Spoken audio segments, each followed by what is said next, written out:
Eh oui, c'est moi, Jocelyn Boissa, encore une fois pour une capsule vidéo.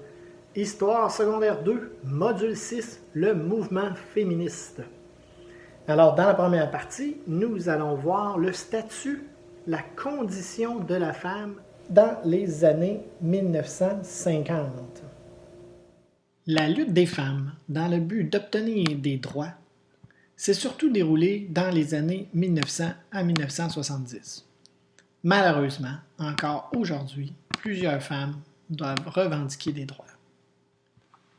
Pourtant, en 1948, la Déclaration universelle des droits de l'homme, là vous remarquez, on parle du droit des femmes, mais homme avec un H majuscule signifie l'être humain, donc stipulait que tous les individus naissent libres et égaux. Donc la discrimination fondée sur le sexe aurait dû être interdite. Pourtant, les droits et libertés des femmes étaient très limités au cours du 20e siècle, les années 1900. Elles étaient considérées comme des personnes mineures et devaient être sous l'autorité de leur mari. Elles devaient obéissance à leur époux. On a les images ici. Un autre jour au paradis, la dame est en train de faire de la nourriture. C'est pas ce qu'on peut appeler le paradis. Ici, l'homme avec sa pipe, c'est sa femme qui lui allume la pipe pendant que monsieur lit son journal. Elles ne possédaient aucun bien.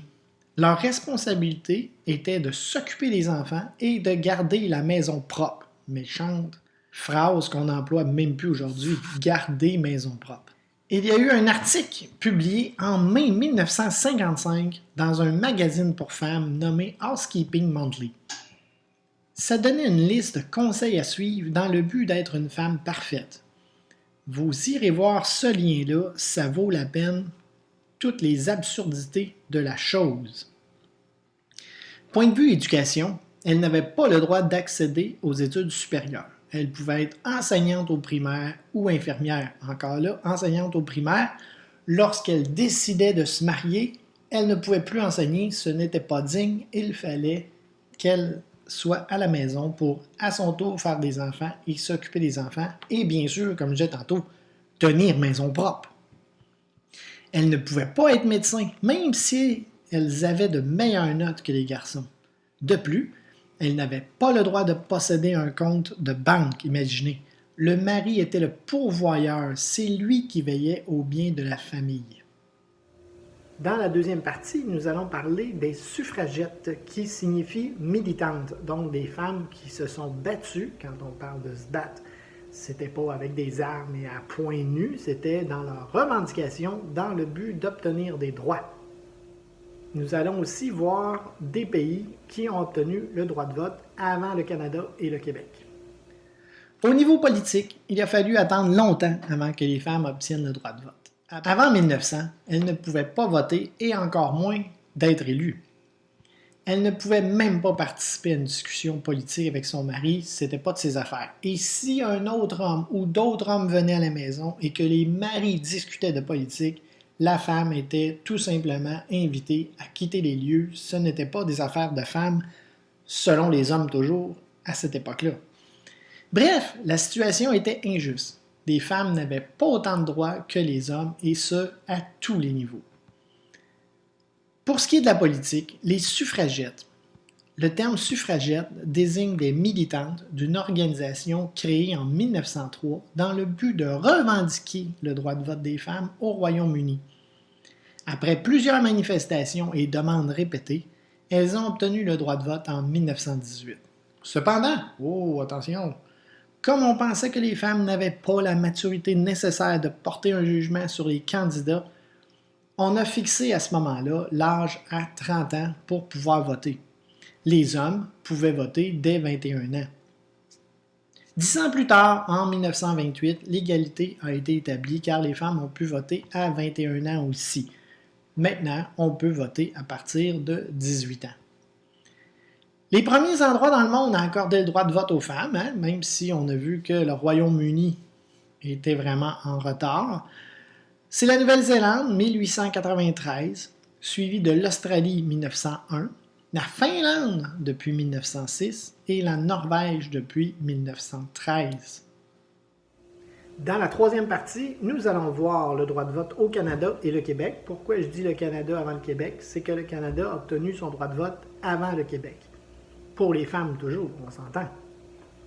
Nous allons aussi parler de deux femmes qui ont eu une importance incroyable, des figures marquantes pour le droit de vote et les conditions de vie politique, juridique des femmes au Québec.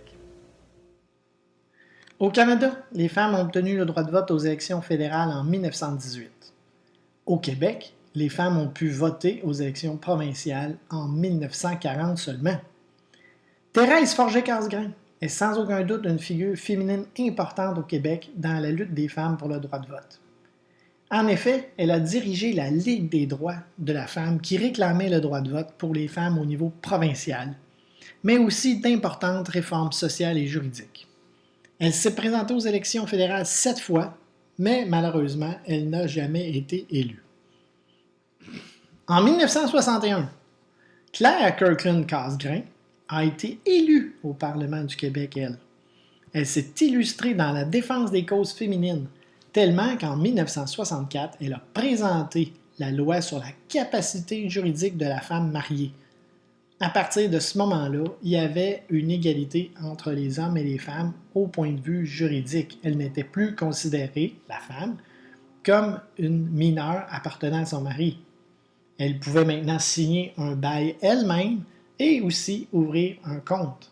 Elle est décédée en 2016. Maintenant, nous allons aller ailleurs dans le monde, voir deux autres femmes qui ont eu une incidence marquante dans les revendications des femmes. Ailleurs dans le monde, Simone de Beauvoir a été une grande féministe qui a éveillé les consciences des personnes au statut de la femme. En 1949, cette auteure française a publié le livre « Le deuxième sexe ». Ce volume mentionnait que les femmes étaient égales aux hommes, alors elle était vraiment avant-gardiste. Elle écrivait que les lois mises en place discriminaient les femmes.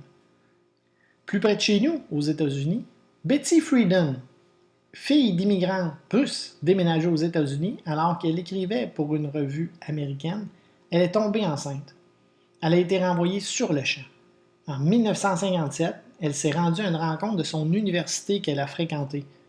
Elle a décidé de faire circuler des questionnaires qui demandaient aux femmes leur degré de satisfaction dans leur vie quotidienne. Elle a commencé à s'intéresser aux conditions des femmes à la maison et elle a vu qu'elle devait en faire plus. Elle a donc été une des fondatrices du mouvement féministe moderne aux États-Unis. Et voilà, c'est terminé encore une fois. Une autre capsule de terminée. Alors, à la prochaine. Bye bye.